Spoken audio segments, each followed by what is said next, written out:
বাইফা আমার কাছে সবসময় খুবই পছন্দের, কারণ বাংলাদেশে আসলে খুবই কম অ্যাওয়ার্ড ফাংশন হয় এত বড় আয়োজন করে।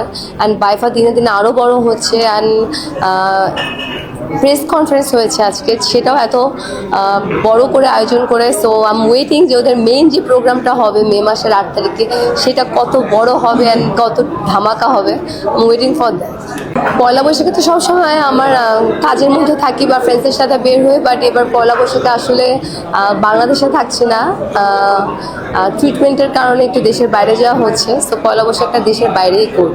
আমার বিপরীতে বাংলাদেশে আসলে নায়ক সংকট আই থিঙ্ক বাংলাদেশে খুব কম নায়কই আছে। আমাদের মেগাস্টার শাকিব খান আছে, সিয়াম আছে, শরীফুল রাজ আছে, শুভ ভাই আছে, ওরাই আছে।